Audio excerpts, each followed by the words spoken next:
بسم اللہ الرحمن الرحیم۔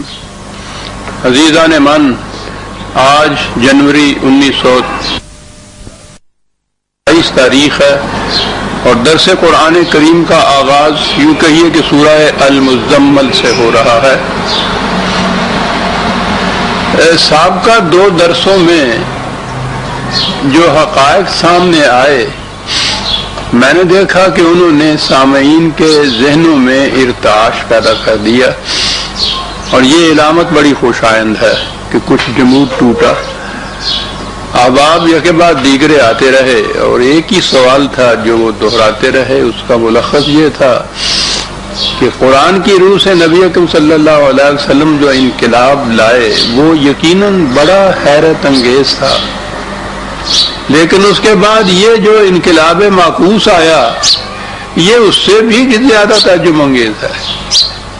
تو سوال یہ پیدا ہوا کہ یہ ہوا کیسے؟ پھر واقعی بڑا اہم سوال ہے کہ یہ ہوا کیسے، یعنی یہی چیز جو ایک لفظ تھا کہ حضور سے کہا گیا کہ قوم اٹھیے، اس انقلاب عظیم کا جھنڈا لے کر یہ اعلان کیجئے دنیا کے اندر۔ تو یہ اتنا بڑا انقلاب تھا کہ جس نے ملوکیت، سرمایہ داری، برہمنیت، ان تمام کی شعبدہ کاریوں کو ختم کر کے رکھ دیا اور انسانیت کو صحیح آزادی سے سرفراز فرمایا۔ تو اس انقلاب کے بعد یہ چیز کہ ملوکیت اور اس کے ساتھ یہ سب چیزیں جو مٹائی گئی تھی، تمام کی تمام بارے دیگر پہلے سے بھی زیادہ جوش و خروش سے ثابت ہوئی اسی معاشرے کے اندر، اسی امت کے اندر، اسی قوم کے اندر۔ یہ ہوا کیسے؟ ہے تعجب انگیز بات۔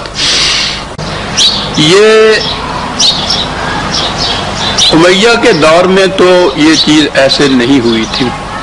یہ ٹھیک ہے، موروثی بادشاہت تو آ گئی تھی، لیکن اس دور میں قرآن کے سوا کوئی کتاب ہی نہیں تھی عربوں کے پاس، اور یہ پھر بھی یہ عربی ملوکیت ہی تھی۔ اس کے بعد جو عباسیوں کا دور آیا ہے تو اس میں نہ قرآن باقی رہا نہ عربیت باقی رہی۔ وہ ان کی بادشاہت، ان کی سلطنت رہین منت تھی ایرانیوں کی، اور یہ ایرانی چھا گئے تھے آ کے اس معاشرے کے اوپر۔ وہ اقبال جو عربی اور عجمی میں تفریق کرتا ہے وہ ٹھیک ہے، بعد میں تو یہ ایک نہج ہے فکر کی جسے عجمی کہا جاتا ہے خلاف اسلام، لیکن ابتدا یہی عجم سے ہوئی تھی۔ ملوکیت اور اس کے ساتھ یہ دوسرے دونوں جذام، برہمنیت بھی اور سرمایہ داری بھی۔ اب قرآن کی موجودگی میں ان میں سے کسی کے لیے بھی تائید و دلیل ملنا تو ایک طرف رہا، ان کے جواز کے لیے کوئی وجہ ہی نظر نہیں آتی تھی۔ قرآن کی موجودگی میں سوال ہی نہیں پیدا ہوتا تھا، نہ ملوکیت کا، نہ سرمایہ داری کا، نہ برہمن مذہبی پیشوائیت کا۔ قرآن کی حفاظت کا ذمہ خود خدا نے لے رکھا تھا۔ اس میں تو ایک لفظ کی بھی تبدیلی نہیں کی جا سکتی تھی۔ اسکیم اس کے بعد یہ سوچی گئی کہ قرآن کے الفاظ تو اسی طرح سے رہے، قرآن کا پورا مفہوم بدل دیا جائے۔ قرآن کے ساتھ ہی نبی اکرم صلی اللہ علیہ وسلم کی حیات طیبہ کی وہ اس انقلاب کی زندہ شہادت تھی۔ اگر وہی روش، وہی سنت، وہی حضور کی سیرت بھی سامنے آتی۔ اللہ تعالیٰ نے تو یہ التزام کیا تھا کہ قرآن دیا اور قرآن کے اندر ہی نبی اکرم صلی اللہ علیہ وسلم کی سیرت کے اصولی خط و خال بھی دے دیے۔ صحیح سیرت نبی اکرم صلی اللہ علیہ وسلم کی قرآن سے ہی مرتب ہوتی ہے، اور آپ کو تو معلوم ہی ہے کہ میں نے جو معراج انسانیت لکھی سیرت نبی اکرم صلی اللہ علیہ وسلم کی، اس کا انداز ہی یہ ہے۔ سر نامہ قرآن کی آیت ہے اور اس کے نیچے جو قرآن کے مطابق جو کچھ حضور کی زندگی کے احوال و قوائف آتے ہیں وہ اس کے نیچے آتے ہیں۔ یہ ہے صحیح سیرت جو تھی۔ تو سیرت بھی اس طرح سے مرتب ہوتی تھی، بنتی تھی۔ تو کیا کیا جائے؟ میں اتنا واضح کر دوں عزیزان من کہ یہ جو کچھ میں کہوں گا ہمارا آج کا ماحول، آج کی فضا تو اس کو قبول کرنا تو ایک طرف اس کے سننے کے لیے بھی تیار نہیں ہوگی۔ آپ احباب کی اطلاعات کے لیے بھی تو ہے جو میں عرض کروں گا، لیکن در حقیقت میرے سامنے آنے والا مورخ ہے۔ یہ بڑی خوش نصیبی ہے ہماری کہ یہ ذرائع ایسے میسر ہمیں آ گئے ہیں کہ جو کچھ میں کہہ رہا ہوں وہ منضبط ہو رہا ہے، محفوظ ہو رہا ہے ٹیپس کے اندر۔ تو میں اس وقت مخاطب کروں گا اپنے آنے والے کسی مورخ سے کہ آپ کے لیے اگر فضا سازگار ہو جائے، آپ کے لیے کہ معنی ہے قرآن کے لیے، تو اس وقت یہ جو کچھ میری معروضات آج پیش کر رہا ہوں اس وقت یہ ان کے لیے نشان منزل بن سکے گی کہ اس دور میں کسی نے یہ بات کہی تھی اور اس سے یہ بات آگے چل سکے گی۔ آج بہت مشکل ہے۔ تو جو کچھ میں پیش کر رہا ہوں صرف آپ احباب کے لیے ہی نہیں، اقبال نے بھی اپنے آپ کو شاعر فردہ کہا تھا۔ تو ہوتا یہ ہے قرآن پیش کرنے والے کے لیے ابھی تک بھی اس کا موجودہ ماحول جو ہے وہ سازگار نہیں ہے، اور اقبال کے دور میں تو ابھی اتنی شدت نہیں تھی، تو آج تو یہ جو مذہبی پیشوائیت کی شدت ہے وہ انتہا تک پہنچی ہوئی ہے، بہت پیچھے چلا گیا ہے پھر وہی قرآن جو آ رہا ہے۔ وہ ٹھیک کہا تھا اقبال نے کہ خواب سے بیدار ہوتا ہے کبھی محکوم اگر، پھر سلا دیتی ہے اس کو حکمراں کی سحری۔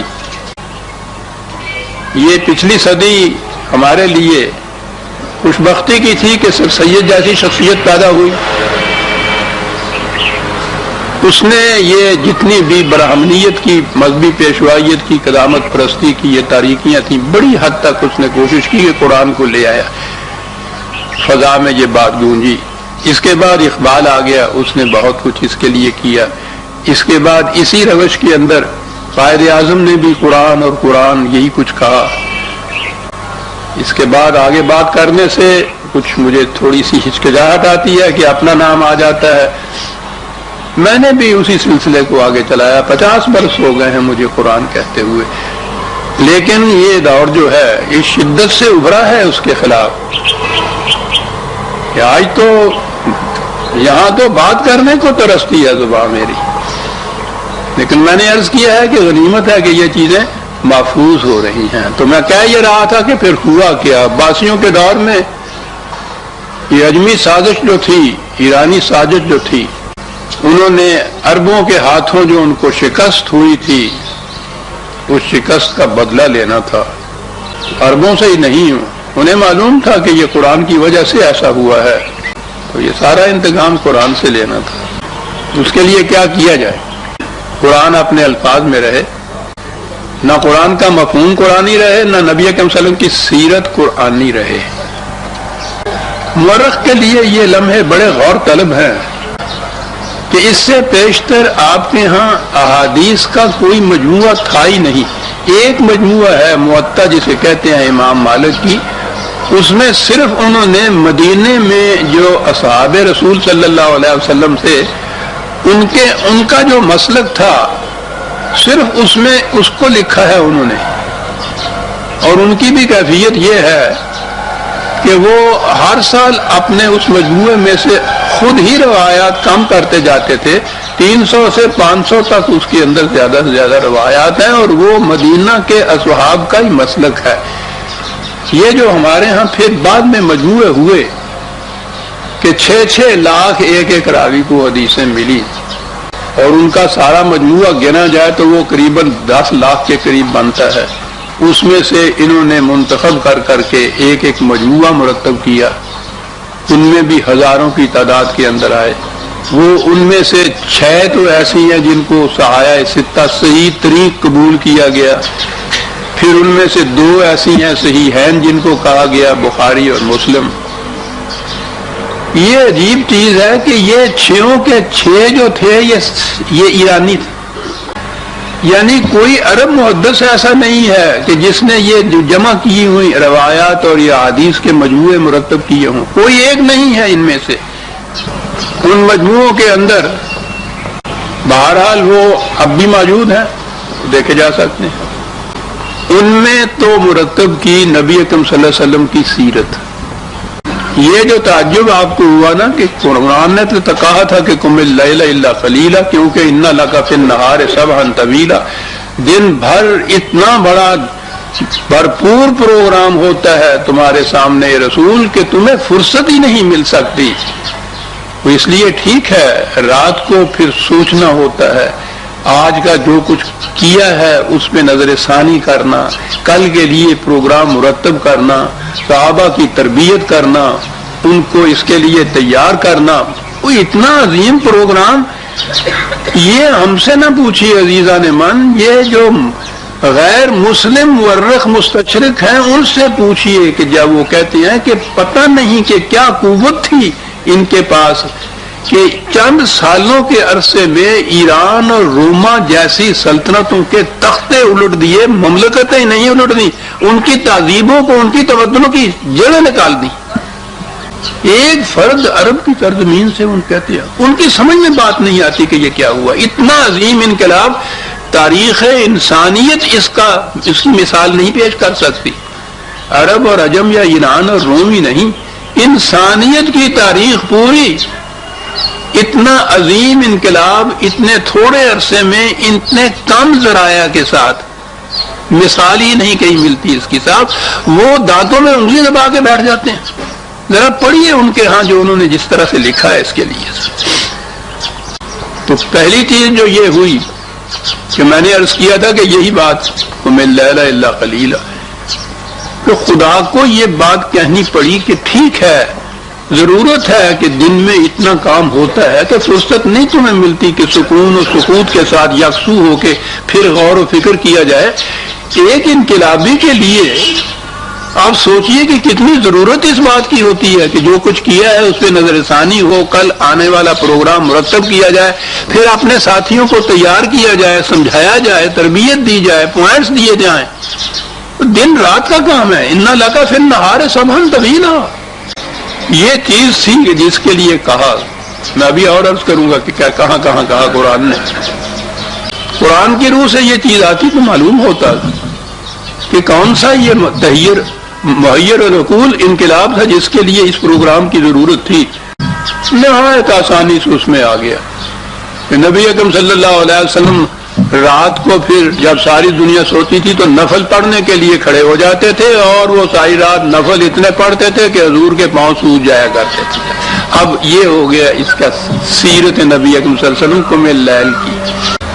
قرآن کریم میں جہاں جہاں بھی حضور کی سیرت کے متعلق کوئی چیزیں آئی ہیں فوراً ہی اس کے ساتھ ایک روایت آ گئی ہے، اور وہ اسی انداز کی۔ سیرت میں یہ آیا ملوکیت کی تائید میں، سرمایہ داری کی تائید میں، برہمنیت کی تائید میں، سارا انبار اس کے اندر اکٹھا کر دیا۔ اب آئی قرآن کی باری۔ یہ جب ایک طرف مرتب ہو گیا، ایک صاحب پھر ایران سے آئے، تبرستان سے آئے، تبری ان کا نام ہے۔ یہ بخاری ہے، بخارا ہے، مسلم نیشاپور کے ہیں، یہ تبرستان کے تھے۔ انہوں نے قرآن کی تفسیر مرتب، پہلی تفسیر قرآن کی انہی احادیث اور روایات کی روح سے۔ جو کچھ یہ کہنا تھا یا جو کچھ ان روایات میں لکھا تھا، قال رسول اللہ کہا انہوں نے کہ حضور نے فرمایا، اور آگے وہ لکھ دیا۔ اب جب کسی کے سامنے یہ آئے کہ قرآن کی اس آیت کے متعلق حضور نے یہ فرمایا، کہ اس کو ضرورت ہے اس کے بعد اس کے خلاف کچھ کہے یا انکار کر دے۔ سب کر دی، پورے قرآن کی تفسیر اس طرح سے لکھ دی، وہ تفسیر آ گئی۔ اب یہ چیز تھی کہ بھائی تاریخ سے ہی کچھ معلوم کرو کہ وہ دور کس قسم کا تھا۔ انہی صاحب نے ایک تاریخ بھی مرتب آپ کی کر دی، پہلی تفسیر، پہلی تاریخ، احادیث کے پہلے مجموعے سارے اجمیوں کے۔ تو ان کی روح سے کیا آپ کے سامنے پھر اس انقلاب کا نقشہ آئے گا جو محمد الرسول اللہ والذین معہ کے ہاتھوں میں آیا تھا، برپا ہوا تھا؟ وہ نقشہ آئے گا جس میں نہ یہ ملوکیت باقی رہ سکتی تھی، نہ سرمایہ داری باقی رہ سکتی تھی، نہ یہ برہمنیت باقی رہ سکتی تھی۔ تو نقشہ تو آ ہی نہیں سکتا تھا۔ اتنی مقدس سندیں اس کے لیے انہوں نے مہیا کر دی اس پورے لٹریچر کے اندر۔ کہ 1000 برس سے اسلام ہی یہ رہ گیا، اسی کا نام رہ گیا۔ آج بھی یہ بے حد و نہایت ذاتی ملکیت ہر شے کی اسلام میں جائے گا، آج بھی یہ فتوے چل جائے گا۔ غلامی اور لونڈیاں، آپ کے ہاں ایک ایک ان بادشاہوں کے ہاں 3-3 ہزار لونڈیاں موجود تھیں۔ چاندی اور سونے کے ذخائر کا پوچھیے نہیں کہ کیا کیفیت تھی، اور اسی ملوکیت ان کے ہاں، وہ ذل اللہ علی الارض تھے۔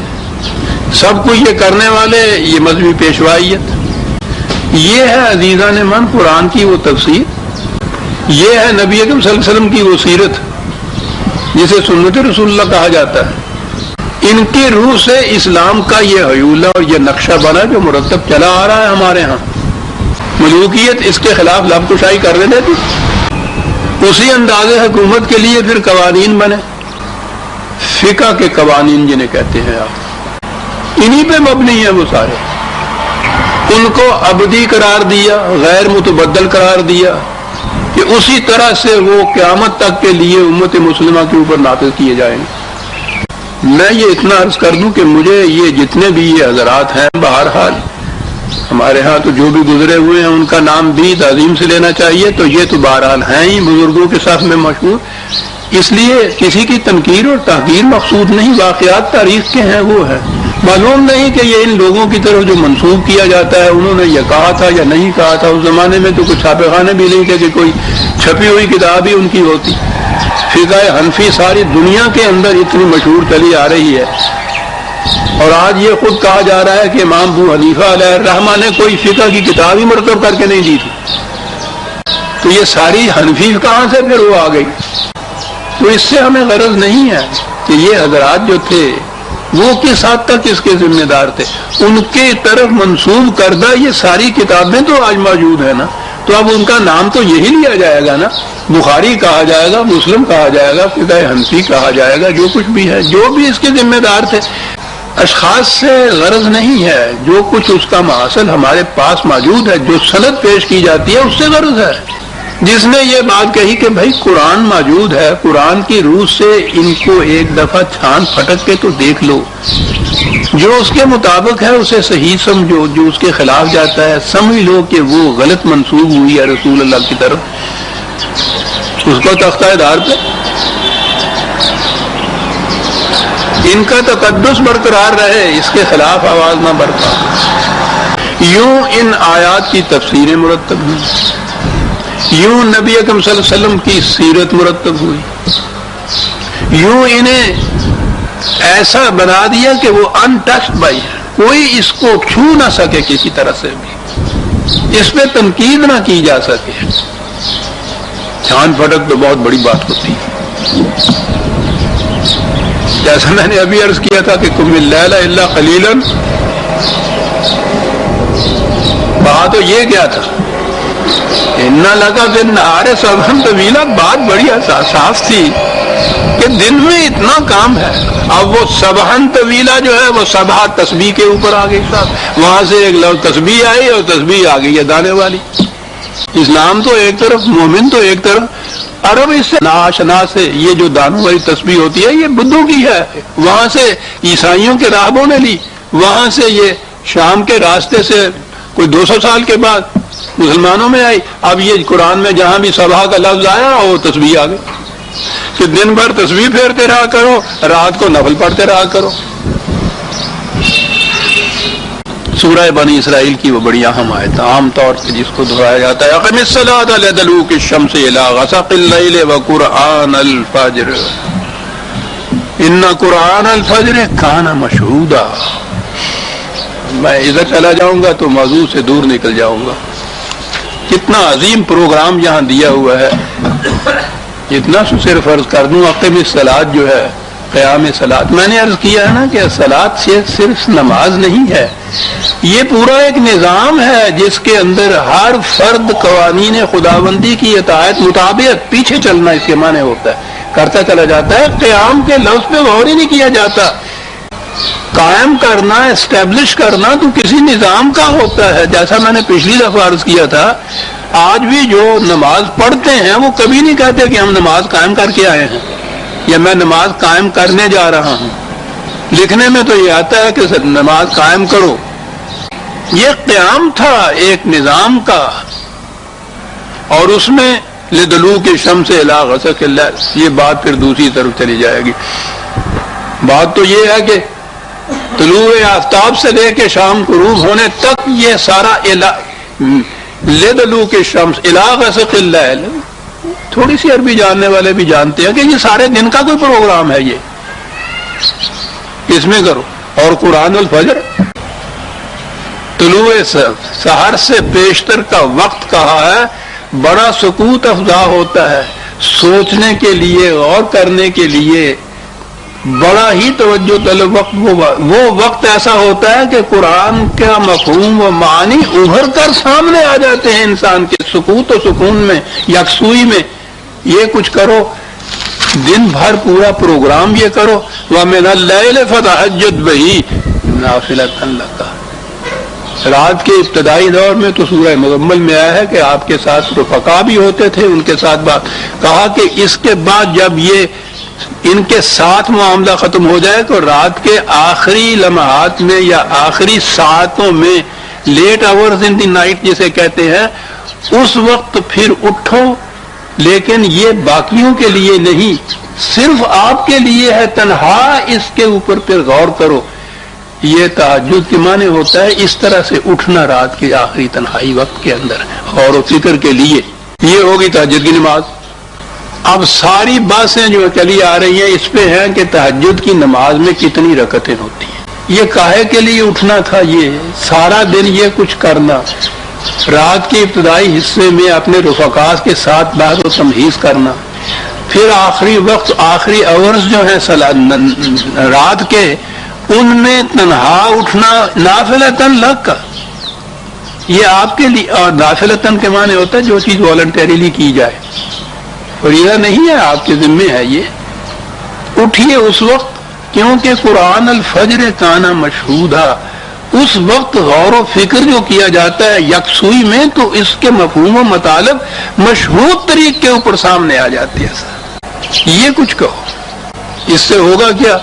عَسَىٰ أَن يَبْعَثَكَ رَبُّكَ مَقَامًا مَحْمُودًا، اس پروگرام پہ عمل درآمد کرو، ساری دنیا میں حمد و ستائش کے ٹونگے بک جائیں گے تمہارے، قریب خدا تمہیں مقام محمود دے دے گا، حمد و ستائش ہوگی۔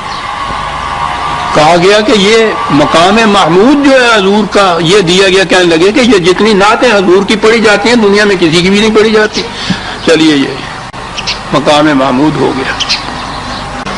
پروگرام یہ تھا کہ وَقُلْ رَبِّ أَدْخِلْنِي مُدْخَلَ صِدْقٍ وَأَخْرِجْنِي مُخْرَجَ صِدْقٍ، میرے پروردگار اس مہم میں، اس پروگرام میں میں جہاں داخل ہوں توفیق عطا فرما کہ وہ بھی صدق و صفا اور خلوص کے ساتھ داخل ہوں، اس میں کسی قسم کا اور جذبہ شامل نہ ہو، اور اگر مجھے وہاں سے لوٹنا بھی پڑے، پلٹنا بھی اسی طرح سے پڑے جو قرآن کی روح سے صدق و صفا کا ہوتا ہے۔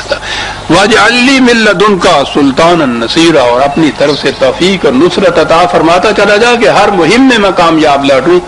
اور اس کے بعد کہا یہ رسول اس پروگرام کے بعد اعلان کر دے، قُلْ جَاءَ الْحَقُّ وَزَهَقَ الْبَاطِلُ، تہجد کی رکعتوں سے یہ چیز ہوتی تھی، اعلان کر دے کہ ہاں حق آ گیا، باطل ختم ہوا، باطل کی تو فطرت میں چلے جانا تھا بشرطے کہ حق آ جاتا۔ روشنی کے آنے سے اندھیرا رہ نہیں سکتا، اندھیرے کا وجود نہیں ہوتا، یہ جو ایبسنس آف لائٹ ہوتی ہے نا، روشنی کا عدم جو ہے، نہ ہونا کسی جگہ روشنی کا، وہ ہوتا ہے تاریکی جسے کہا جاتا ہے۔ کہنے لگا یہ تو اس وقت تک کی تھی جس وقت یہ روشنی آئی نہیں تھی، آ گئی روشنی۔ قُلْ جَاءَ الْحَقُّ، یہ کہاں آیا ہے یہ جَاءَ الْحَقُّ، یہ تھا وہ پروگرام۔ میں نے کہا نا کہ وہ قُمِ اللَّيْلَ إِلَّا قَلِيلًا، اس میں تو ہوا کہ نفل پڑھتے رہتے تھے حضور۔ فَتَهَجَّدْ بِهِ نَافِلَةً لَكَ، تہجد کی نماز، اس کی رکعتیں کتنی ہیں، بڑے مسائل ہیں، وتر بعد میں پڑھے جاتے ہیں یا اول پڑھے جاتے ہیں، پھر اس میں جھگڑے شروع ہوئے ہیں اہل حدیث میں اور اہل فقہ میں، انہی کے اوپر جھگڑے ہیں کہ وہ وتر جو ہے وہ عشاء کی نماز کے ساتھ پڑھ لیے جاتے ہیں، پھر وتروں کی کتنی رکعتیں ہوتی ہیں، ایک رکعت ہے، 3 رکعتیں ہیں، پھر اس کے بعد تہجد کے بعد پڑھے جاتے ہیں، یہ مسائل ہیں، پھر بس چلی ہوئی ہے امت 1000 برس سے، یہی طے نہیں ہو پایا، یعنی جو بات اصل میں تھی وہ تو گئی، یہ چیزیں آئیں اور اہمیت ان کو پھر اتنی حاصلہ، اتنی ضخیم کتابیں لکھی گئی ہیں تہجد کی رکعتیں کتنی ہوتی ہیں، وہ رکعت کتنی ہوتی ہے، یہ پروگرام کیا تھا پھر نہیں یہ سامنے آیا، وہ یہ کیسے سامنے آتا؟ یہ سارے باطل جتنا تھا یہ ختم ہو جاتا اگر یہ پروگرام سامنے آ جاتا تو ذاق الباطل، حق کو تو آنے نہیں دیا اس کے بعد کہ باطل چلا نہ جائے کہیں۔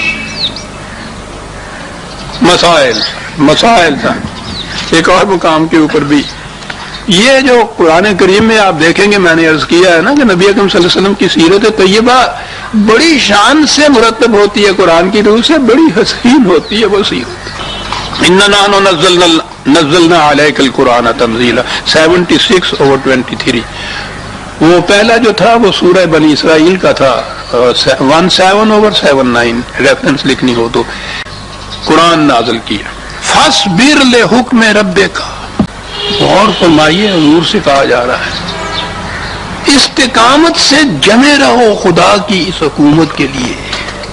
وہ کتنا بڑا جان اصل مرحلہ تھا، مشقت طلب تھا، کمر شکن تھا کہ حضور کو تاکید کی جا رہی ہے کہ جم کے کھڑے رہنا، استقامت سے کھڑے رہنا، سب کچھ برداشت کیے چلے جانا، جم کے کھڑے رہنا۔ وَلَا تُطِعْ مِنْهُمْ اسْمًا أَوْ كَفُورًا، ان کے ساتھ کوئی مفاہمت نہ کرنا، کوئی ذرا سی بات نہ ماننا، اپنی بات پہ جم کے کھڑے رکھنا۔ وَاذْكُرِ اسْمَ رَبِّكَ بُكْرَةً وَأَصِيلًا، یہاں پھر صبح و شام عام محاورہ ہمارے یہاں ہے کہ صبح و شام سارا وقت جیسے کسے کہتے ہیں خدا کے قوانین کو، اس کے اسم کو سامنے رکھو اپنے فقر۔ اب اس میں سے یہ آیا کہ ذکر جو ہے خدا کے رب کا وہ اب جو ہوتے ہیں یہاں آپ نے دیکھا نا عشاء کے بعد پھر مسجدوں کے اندر اب شروع ہوا ہے، صبح کے بعد جو ہے وہ ذکر جس طرح سے ہوتا ہے، ذکر یہ آ گیا سب۔ وَمِنَ اللَّيْلِ فَاسْجُدْ لَهُ، ہر رات کو بھی یہ چیز اس کی اطاعت۔ فَاسْجُدْ سجدہ تو اطاعت کے معنی میں آتا ہے، فَاسْجُدْ لَهُ یہ تو ہوا۔ اب یہ برکتیں آئیں اس میں کیونکہ رات کا ذکر آ گیا نا، یہ مسئلہ یہ ہوا کہ وہ کتنی ہوتی ہیں، سب وطر شامل ہوتے ہیں یا نہیں ہوتے، سارے مسائل پھر اس کے بعد، اور جھگڑے اتنے لمبے صاحب ان کے اوپر ہوتے ہیں۔ فَاسْجُدْ لَهُ وَسَبِّحْهُ لَيْلًا طَوِيلًا، اور پھر وہ سبح آ گیا کہ رات کو لمبی لمبی تسبیح پھر اگر یہ سارے مفاہیم قرآن کے یوں مرتب ہوئے، یوں سیرت مرتب ہوئی، اس طرح سے یہ فقہ کے قوانین بنے۔ اور یہ آپ کے ہاں کیونکہ آج تک ملوکیت ہی آپ کے ہاں چلی آ رہی ہے، آج بھی دنیا میں مغربی دنیا کی وجہ سے صحیح، بہرحال ان کے ہاں کی جمہوریت نے ملوکیت کا وہ نقشہ تو بدل دیا۔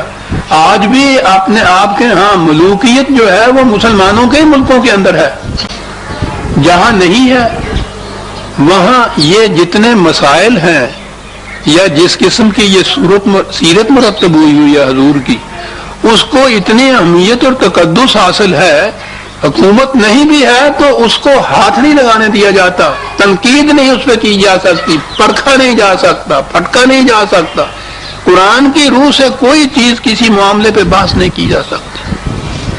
میں نے شاید پچھلی دفعہ بھی کہا تھا، غلام اور لانڈیوں پہ بحث ہو رہی تھی مودودی صاحب کے ساتھ، مولانا اسلم جراج پوری علیہ الرحمہ دوسری طرف سے قرآن کی روح سے وہ ثابت کیے جا رہے تھے کہ اسلام میں جائز ہی نہیں ہے کسی قسم کی غلامی اور لانڈی۔ ان کے پاس جب جواب کوئی نہیں تھا تو وہ آخر میں کہا کہ ان کی غلطی یہ ہے کہ یہ قرآن کی روح سے غلامی کے ثبوت کو عدم ثابت کر رہے ہیں، غلطی یہ ہے، اور ساتھ 2-3 گالیاں بھی دی تھی، خبتی ہیں، سر پھرے ہیں، جرم کیا ہے؟ قرآن کی روح سے یہ ثابت کر رہے ہیں کہ غلامی نہیں ہے اسلام میں۔ کہاں سے ثابت ہوئی؟ یہ تمام روایات کے اندر، تاریخ کے اندر، طبری کی تفسیر کے اندر، عباسیوں کے محلوں کے اندر۔ اسلام یہ ہو گیا، معاذ اللہ قرآن پڑھا چل جاتا رہے، یہ سوال ہی نہیں ہے غلامی کا۔ اسلام تو وہ ہے جو ان چیزوں سے، وہ کہتے ہیں مؤلف کی غلطی یہ ہے، یہ غلطی ہے، خبتی ہیں۔ آج یہ بات تو آپ سوچئے کہ جب وہ ملوکیت تھی تو اس ملوکیت کے زمانے میں قرآن کا لفظ زبان پہ لانا کیا کچھ نہ کرتا ہوگا. یہاں تو غنیمت تھا کہ انہوں نے گالی تک اکتفا کیا، تو اس زمانے میں تو پھر دار و رسم بھی تو ہوتا ہوگا. آواز اٹھی قرآن کی، تاریخ میں کہیں ملتی ہیں یہ باتیں، لیکن ان کی تحریر کا کوئی ورق تک نہیں باقی چھوڑا گیا. ان لوگوں کا کہیں نام بھی نہ آتا. وہ اتفاق یہ ہوا کہ اپنے ہاں جس طرح سے کہ انہوں نے یہ کہا نا کہ یہ ان کو دیکھیے برویز صاحب کو اور اسلم صاحب کو کہ یہ قرآن سے ثابت کرتے ہیں، تو نام وہاں آ گیا نا. تو ان کے ہاں بھی جو ہمارے ہاں کی قدیم تفسیریں یا تاریخیں ہیں اس میں یہ ہے کہ دیکھیے یہ تو سیدھی بات ہے، اس طرح سے اتنی وہی غلامی اور لونیاں لے لیجیے کہ یہ ثابت ہے، اور دیکھیے فلاں ہے جی، اور وہ کہتے ہیں کہ نہیں جی قرآن کی روح سے ثابت ہی نہیں ہے. تو وہاں جو اتنا سا نام آ گیا نا گالی کے ساتھ، اس سے ہم لوگوں کو پتا چلا کہ کوئی تھے ایسے کہ جنہوں نے بات قرآن کی تھی. وہاں سے پتا چلتا ہے، ورنہ نام و نشان مٹا دیا جاتا تھا. یہ ہے عزیزان من وہ جو آ رہا ہے. ایک ہی چیز ہے بچت کی. جب بھی کبھی کسی دور میں کسی قوم نے، مسلمانوں کے کسی دور میں یا کسی قوم نے بھی چاہا کہ اسلام اپنی صحیح شکل میں سیرت طیبہ اپنی اصلی صورت کے اندر دنیا کے سامنے آئے، ایک ہی ذریعہ ہوگا کہ قرآن اس کا محور ہوگا، اس کا مرکز ہوگا، اس کا معیار ہوگا، اس کی سند ہوگی، اس کی تائید ہوگی. جو اس کے مطابق ہے وہ صحیح ہے، جو اس کے خلاف جاتا ہے غلط ہے. پھر وہ آئینہ بدلے گا، وہی سیرت مرتب ہو سکے گی، وہی قرآن آ سکے گا. کہ جو کچھ ملوکیت کے زمانے میں آپ کے ہاں اسلام کے نام سے مرتب ہوا، اور وہ جب بھی میں نے عرض کیا ہے کہ ذرا سا بھی قرآن آنے لگتا ہے تو پھر سلا دیتی ہے اس کو قرآن کی ساری. جب یہ دور چلے جائے گا، قرآن کا دور آئے گا، تو پھر اس کے معنی سمجھ میں آئیں گے کہ یا ایھا المزمل قم اللیل الا قلیلا نصفہ او انقص منہ قلیلا او زد علیہ ورتل القرآن ترتیلا. کیا بات ہے سر، رتل القرآن ترتیلا. اور بات آ گئی. یہ الفاظ جو ہیں رتل القرآن ترتیلا، ترتیل، رتل، خود قرآن کریم کے متعلق یہاں تو یہ ہے نا کہ رتل القرآن حکم دیا گیا ہے کہ قرآن کو یہ کر. میں رتل کے معنی بعد میں ترتیل کی عرض کروں گا. خود قرآن کے متعلق ہے 25/32، 25/32. ورتل نہ ہو ترتیلا. خود خدا نے قرآن کے متعلق کہا کہ ہم نے اس کو ترتیل سے نازل کیا ہے. یہ ترتیل کیا چیز ہوتی ہے؟ کوئی فارمولہ، کوئی پروگرام، کوئی نظام اس صورت میں کامیاب ہوتا ہے کہ اس میں ایک خاص نظم ہوتا ہے، ایک ترتیب ہوتی ہے، ایک تناسب ہوتا ہے. مثلا گھڑی کے پرزے ہوتے کیا ہیں؟ چند گراریاں، ایک پنر، اس کے اندر لیور، یہ اس قسم کی چیزیں ہیں نا. ان کے پیج کھول کے میز پہ ان کو الگ الگ رکھ دیجئے، رکھے رہیں، کوئی نتیجہ مرتب نہیں ہو سکتا. کسی حکیم کا نسخہ، اب تو خیر یہ نسخے لکھتے ہی نہیں ہیں، اس کے اندر جتنی بھی دوائیاں الگ الگ، ان کے اجزاء الگ الگ، ان کے اوزان الگ الگ لکھے ہوئے، وہ دوائیاں الگ الگ لے کے رکھ لیجیے، رکھ ہی نہ لیجیے، الگ الگ پھینک کے بھی دیکھ لیجیے، کچھ نتیجہ ہی نہیں نکلے گا. ان میں ایک خاص ترتیب، نظم، ترتیب، تناسب، یہ چیزیں ہوتی. وہ پرزے گھڑی کے اس نظم و ترتیب کے ساتھ جوڑے جاتے ہیں. تو اس کے بعد دیکھیے کہ کس طرح سے ڈائل کے اوپر نتیجہ آ جاتا ہے. اس نسخے کو اس ترتیب و نظم کے ساتھ استعمال کیجئے، دیکھیے کہ اس میں سے کتنا شفا ابھر کے آ جاتی. یہ جتنے بھی اس قسم کے پروگرام ہوتے ہیں اس میں خاص نظم ہوتا ہے، ایک ترتیب ہوتی ہے، اس کے مطابق عمل کیا جائے تو اس کے نتائج مرتب ہوتے ہیں. یہ جو ترتیل ہے لفظ عربوں کے ہاں یعنی حسن ترتیب اور حسن نظم اور ترتیب جسے کہتا جاتا ہے، یہ موتیوں کی لڑی کے لیے یہ لفظ آتا تھا، اور اس کے بعد وہ کہتے تھے کسی قسم کے جو خوبصورت سفید دانت کسی کے ہوتے تھے اس کے لیے بھی لفظ آتا تھا۔ کتنی محسوس مثالوں سے یہ قوم اپنے الفاظ کا مفہوم سمجھا دیتی تھی۔ موتی بکھرے ہوئے ہوں، بکھرے ہوئے ہیں، وہ لڑی میں پروئے جاتے ہیں تو ایک اس میں نظم ہوتا ہے، ایک ترتیب ہوتی ہے۔ دانت جو ہیں، خوبصورت دانت، صحت مند دانت جو ہیں، ان میں بھی ایک ترتیب اور نظم ہوتی، اور فطرت نے جو اس کے یہاں ترتیب رکھی ہے اس کو تو پوچھئے نہیں۔ اگر وہ داڑھیں سامنے ہوتی ہیں، یہ دانت پیچھے ہوتے ہیں، دیکھتے کچھ کھا پی کے آپ، یہ سامنے کے دانت چھوٹا چھوٹا کاٹتے ہیں چیزوں کو، پھر وہ پیچھے ان کو پہنچاتے ہیں تو وہ ہیں جو اس کو پیستے ہیں۔ اور علاوہ اس چیز کے ذرا خدا تو حسن و خوبصورتی کو بھی ملحوظ رکھنے والی ذات ہے نا، یہ اگر داڑھیں سامنے ہوتی تو دیکھیے حلیہ کیا ہوتا ہے انسان کا۔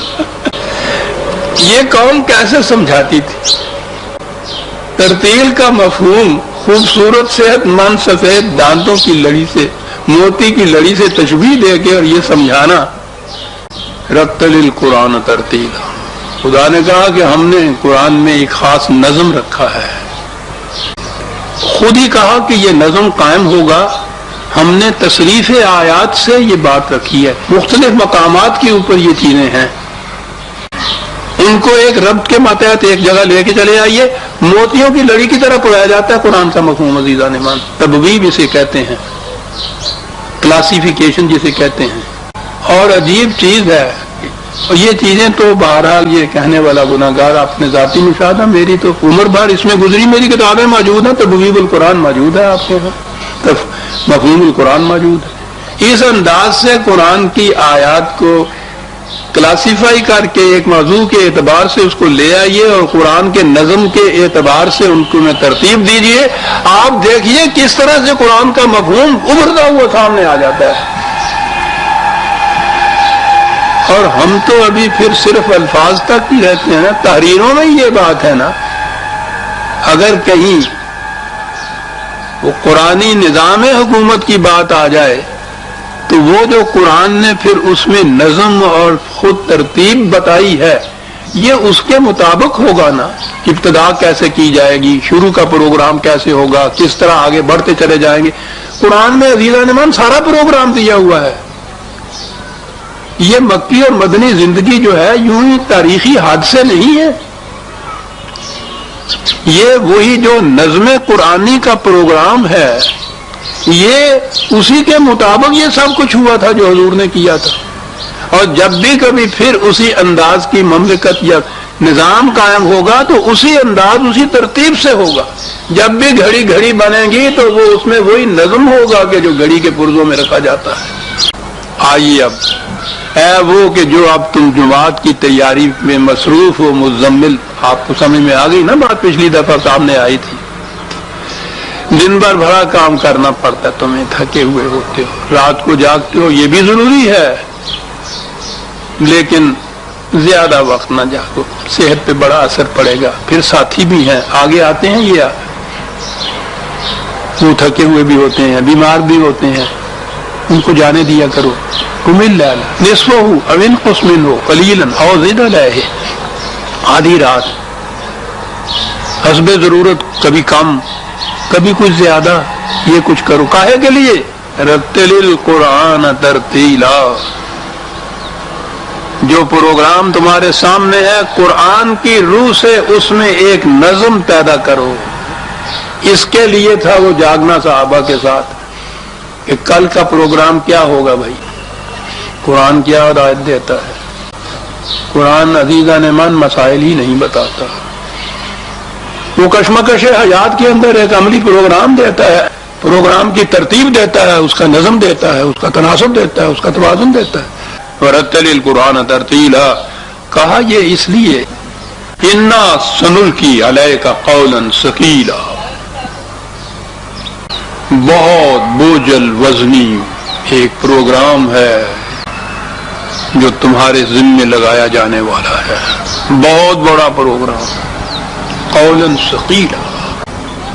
وَوَضَعْنَا عَنْكَ وِزْرَكَ الَّذِي أَنْقَضَ ظَهْرَكَ آیا نا آخری آیت میں کہ کیا یہ چیز باعث شکر گزاری نہیں کہ وہ بوجھ جس نے یہ رسول تمہاری کمر توڑ رکھی تھی اس کو خدا نے اٹھا دیا.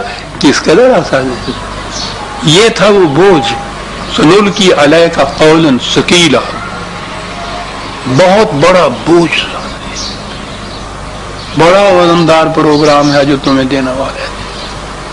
یہ اس کے پروگرام کے لیے یہ تھا کہ زیادہ نہ جاگو، تھوڑا جاگو، سویا بھی کرو، نظم و ضبط و ترتیب کی آپس میں ڈسکشن کیا کرو، صحابہ کو پروگرام دیا کرو. انا سنلقی علیک قولا ثقیلا، بہت بڑا وزنی بات تھی. اب آئیے بخاری شریف کی طرف. قولا ثقیلا، بوجھ بہت ہوا. اس میں یہ ہے کہ رسول اللہ صلی اللہ علیہ وسلم پر جب وحی آتی تھی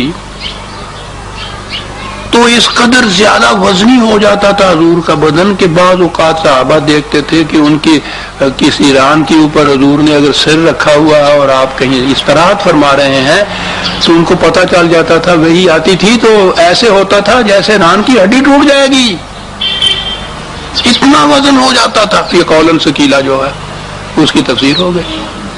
چلو بھائی، اور اس میں تو جو بڑی لمبی چوڑی ابتدائی ہے کیفا بدل وہی پہلی آیت جو روایت ہے نا بخاری شریف کی وہ یہی ہے کیسے ہوتی تھی. عجیب چیز ہے، پڑھنے کی بات ہے سر. وہی کی کیفیت و ماہیت و نوعیت جو ہے اس کو نبی کے سوا کوئی دوسرا جان ہی نہیں سکتا عزیزا نے. اور یہ کیفیت پھر اس کے اندر کہ کبھی گھنٹیوں کی آواز حضور کو آیا کرتی تھی، کبھی پسینہ آ جایا کرتا تھا، بوجھ اتنا بڑھ جاتا تھا کہ اگر کسی کی ران پہ سر ہے تو ہڈی ٹوٹنے لگ جاتی تھی، کبھی آوازیں کسی قسم کی آیا کرتی تھیں. یہ 300 سال کے بعد بخاری صاحب کو یہ معلوم ہوا. وحی کی ماہیت، وہ وحی جس کے متعلق قرآن نے کہا تھا کہ روح الامین قلب محمد پہ اس کو نازل کرتا ہے. خدا بھیجنے والا جس کے یوں سمجھیے جس کے تھرو جس کے وساطت سے بھیجا اس کو امین کہا ہے کہ خود وہ کچھ نہیں اس میں کرے گا، وہ صرف لے کے آتا ہے. اور وہ کیسے دیتا ہے؟ وہ قلب محمد پہ اس کو نازل کرتا ہے. یہ وہ وہی ہے جس کے متعلق کہا جاتا ہے کہ گھنٹیوں کی آواز آیا کرتی تھی اور بوجھ اتنا ہو جایا کرتا تھا کہ صاحب ہڈی ٹوٹنے لگ جاتی تھی. کیوں جی؟ یہ قولاً ثقیلا جو آ گیا اس کی تفسیر آ گئی. انا سنلقی علیک قولا ثقیلا انا ناشئۃ اللیل ہی اشد وطئا واقوم قیلا. اب خود ہی بتا دیا کہ یہ رات کا جو جاگنا ہے یہ کاہے کے لیے ہے، کیا مقصد؟ ساری رات اگر نفل پڑھنی ہوگی تو اگلی آیت جو ہے اس کو کیا کریں گے؟ ناشئۃ اللہ. اگرچہ یہ ناشئۃ عزیزان، یہ آخری جو صورتیں ہیں ان میں ایک ایک لفظ پہ کھڑے ہونا پڑے گا. سارے قرآن کی تعلیم کا ملخص آ گیا ہے ان صورتوں کے اندر. اور اس لیے بھی کہ وہ پروگرام جو ہے حضور کا وہ آخری منزل میں پہنچا ہوا ہے. اور آپ کو معلوم ہے کہ آخری منزل میں جب پہنچے تو اس میں پھر ایک تو اعجاز قرآن کا یہ ہے کہ اس میں بڑا ہی ارتکاز ہے. چھوٹی چھوٹی صورتیں ہیں، چھوٹی چھوٹی آیتیں ہیں، ایک ایک لفظ کی آیت ہے بعض اوقات، لیکن اس میں پوری معانی کا جہاز چھپا ہوا ہے. سر ناشئۃ اللہ، ناشیہ نشا، اس کے ٹھیک معنی یہ ہیں اٹھنا، لیکن اس کے لیے تو عربی زبان میں 20 لفظ اور تھا. یہ جو نشو و نما تو آپ کو معلوم ہے، یہ لفظ جو ہے یہ ہے وہ لفظ اس طرح کا اٹھنا جیسے پودا اٹھتا ہے، بیج میں سے کونپل اٹھنا ہی نہیں ہوتا، بڑھنا بھی ہوتا ہے اس کے ساتھ. اسی لیے نشو و نما ڈیولپمنٹ کے معنی میں آتی ہے، صرف اٹھنا ہی نہیں ہے. یہ جو کہا کہ رات کے وقت کو یوں تو ٹھیک ہے کہ نیند سے جاگنا اٹھنا، لیکن وہ کاہے کے لیے ہے؟ اس میں ارتقاء کی بات ہے، ابھرنے کی بات ہے، آگے بڑھنے کی بات ہے، اوپر ابھرنے کی بات ہے. یہ ساری چیزیں ارتقائی منازل طے ہو رہی تھی صاحب. اس کے لیے اشد وطن، وطا کے معنی ہوتا ہے موافقت ہونا دو چیزوں کے اندر، عمل اور قول کے اندر موافقت جب ہو جائے، کہا کہ یہ رات کی تنہائیوں میں اس سکوت کے اندر اٹھنے میں پروگرام کی روح سے جو نشو و نما حاصل ہونا ہے، اس کے لیے دیکھنا یہ ہے کہ پروگرام قرآن دیتا کیا ہے اور ہم عملاً اس کے اوپر کس طرح کار فرما ہوں گے۔ وطن و اقوام قیلا، دو لفظ ہیں عزیزہ نے من، ایک آیت کے اندر 3 ٹکڑے اس کے آ گئے، ناشئۃ اللیل، اشد وطن، اقوام قیلا۔ بات کو بڑا پختہ کرتا ہے یہ، رات کی سوچ، پروگرام، یہ دیکھنا کہ اس میں ارتقائی منازل کیسے طے کی جائیں گی، غور و فکر کرنا، قرآن مشہود ہو جائے گا، اور اس کے بعد دیکھنا کہ بات پختہ کیسے ہو گئی۔ اب یہ لفظ تو بات ہی ہے، آپ کے یہاں بھی بات کے معنی آپ دیکھتے ہیں کتنے زیادہ ہوتے ہیں۔ یہ پکی بات کرو، بات کا بڑا کچا ہے، قول اقرار ہمارے ہاں کہا جاتا ہے۔ یہ چیز کہ یہ اس طرح کا پروگرام جو طے کیا ہوا ہوگا، بڑا پختہ، وزنی، مضبوط، محکم، پائیدار، نتیجہ خیز، یہ سب باتیں آ گئی اس کے اندر، اور وہ اقوم ہے، صیغہ بھی تبدیل کا ہے، سب سے زیادہ محکم ہوگا۔ یہ رات کا جاگنا اس کے لیے ہوا، نفل پڑھنے کے لیے نہیں تھا۔ اگر اس میں مصروف ہو جائے انسان تو یہ ان میں سے تو کوئی چیز بھی نہیں کر سکتا پھر۔ اقوام قیلا، اس لیے کہ انا لکا فی النہار سبحا طویلا، یہ جو کہا ہے کہ کچھ سویا بھی کرو، تھوڑی رات جاگا کرو، اس لیے کہ دن بھر جو مصروفیتیں ہیں، میں نے بتایا ہوا نا کہ صبح کے معنی ہوتا ہے اپنی پوری کوشش سے، انتہائی کوشش جو ہوتی ہے، بلکہ پوری کی پوری استعداد اور قوت صرف کر کے کسی بات کے لیے سرگرداں ہونا، یہ ہوتا ہے جس صبح کے معنی ہوتا ہے۔ انا لکا فی النہار سبحا طویلا، اس قسم کا پروگرام جس کے لیے تجھے سرگرداں رہنا پڑے گا، مسلسل جد و جہد کرنی پڑے گی، بڑا لمبا پروگرام دن میں تمہارے لیے ہوتا ہے، فرصت نہیں مل سکتی سوچنے کی، غور کرنے کی، معاملات پہ تبصرہ اور تنقید کرنے کی۔ رات کو اس لیے ہے کہ دن میں فرصت نہیں مل سکتی اس کے لیے۔ اب یہ ہو گیا کہ دن میں تسبیح پھیرو اور رات کو نفل پڑھا کرتا ہے، پھر آخری رات میں تہجد۔ وَاذْكُرِ اسْمَ رَبِّكَ وَتَبَتَّلْ عَلَيْهِ تَبْتِيلًا، پھر لفظ آ گیا تبتل علیہ تبتیلا۔ مثلا کے معنی ہوتا ہے یکسو ہو جانا، حنیف کے معنی بھی یہ ہوتے ہیں، اس کے معنی ہوتے ہیں کہ یہی چیز جس کو یکسو ہو جانا کہتے ہیں نا، اپنی توجہ کو کسی ایک نقطے پہ مرکوز کر دینا، این و آن کی طرف سے ہٹ کر خالص اپنے پروگرام کے اوپر مرکوز کر دینا تمام توجہات کو، یہ معنی ہوتے ہیں تبدیل کے۔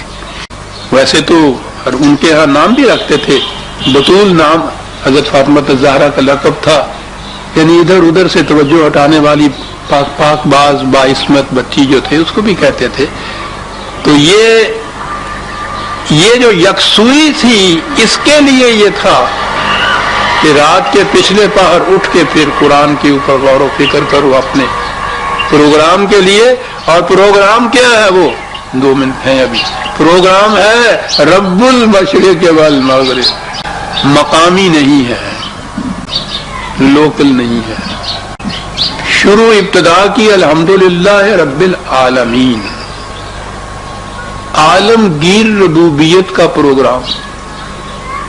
اب اس پروگرام میں جو دیا ہے کہ یہ حکومت کرنے کے لیے نہیں، قوت حاصل کرنے کے لیے نہیں، مملکتیں بنانے کے لیے نہیں، دوسروں کی سلطنتیں چھیننے کے لیے نہیں، یہ سارا پروگرام ربوبیت کا پروگرام ہے۔ اور ربوبیت مقامی نہیں، مشرق و مغرب جب ہم کہتے ہیں تو اس کے اندر یہی چیز آتی ہے، عالمگیریت اس میں ہوتی ہے ساری دنیا کے اندر۔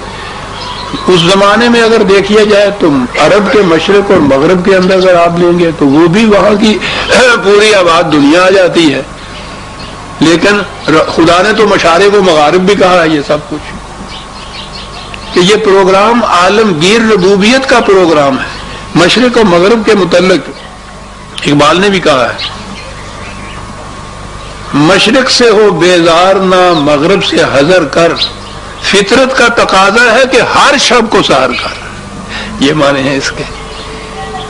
پروگرام ربوبیت عالمینی کا مشارق و مغارب تک پھیلے گا، یاد رکھو۔ اور وہ کیا چیز ہے جس کی روح سے پھیلے گا؟ لا الہ الا ہو، مرکز ہے یہ پروگرام کا، یہ قرآن کے نظام کا، قرآن کی تعلیم کا ایک ہی چیز ہے، لا الہ الا ہو۔ کائنات میں کوئی ایسی اتھارٹی نہیں ہے جس کی اطاعت کی جائے، جس کے قانون کو مانا جائے، جس کی حکومت کو مانا جائے، صرف اس ذات کی حکومت کو، اس کے سوا کوئی اور اتھارٹی نہیں ہے صاحب۔ یہی ایک لفظ ہے جو الہ کے معنی میں کہ آج کی اصطلاح میں صحیح مفہوم ادا کرتا ہے۔ حق حکومت جس کو حاصل ہو، اتھارٹی جس کو حاصل ہو، کنٹرول جس کا ہو، اقتدار ہو، یہ ہے محصل ملخص قرآن کی تعلیم کا۔ مشرق و مغرب میں یہ تعلیم نہیں عام کرنا، نظام اس قسم کا قائم کرنا کہ جس میں حکومت کسی انسان کی نہ ہو، صرف خدا کی ہو، اور کاہے کے لیے وہ ہو؟ ربوبیت عالمینی کے لیے وہ حکومت ہو جاتا ہے۔ الہ کے یہ معنی تھے۔ اب اس کے بعد جب یہ تفسیر آ گئی آپ کی دور ملوکیت، اس میں کون برداشت کر سکتا یہ کہنا کہ کسی انسان کو حق حکومت حاصل نہیں؟ وہ تو ختم ہو جاتا، وہ باقی نہیں رہ سکتی، انسان کی حکومت ہی نہیں ہے، حق حکومت تو صرف اس کو حاصل ہے۔ کون یہ معنی کرنے دیتا الہ کے؟ معنی کر دیے اس کے عبادت کے پرستش کے لائق کوئی اور ہے ہی نہیں، عبادت اسی کی جائے گی، کر کے کیجیے۔ حکومت بادشاہوں کی، پرستش خدا کی۔ اللہ کے معنی ہو گئے الہ، وہ صرف وہ جو معبود ہے۔ معبود کے معنی ہو گئے جس کی پرستش کی جائے، عبادت کے معنی ہو گئے پرستش کرنا، معقومیت اختیار کرنا نہیں۔ ایک الہ کے معنی انہوں نے یوں کیے، ملوکیت ہر قسم کے ضد سے بچ گئی، اور ملوکیت تو دو قسم کی تھی۔ یہ جو مملکت اور سلطنت کے اندر اتھارٹی تھی وہ ان بادشاہوں کی، اور مسلمانوں کے عقائد میں، مسالک میں، نمازوں میں، روزے میں، اس میں اتھارٹی جیتی تھی وہ ملا کی۔ دونوں الہ ہے اثنین، قرآن نے اسی لیے کہا ہے کہ یہ دو الہ نہ مان لینا، لا الہ الا ہو فاتخذہ وکیلا، گھبراؤ نہیں، اس ایک کی حکومت کو ماننے سے تو یہ سارے جتنے حکمران خلاف ہو جائیں گے، ہوتے ہیں تو ہوتے رہیے۔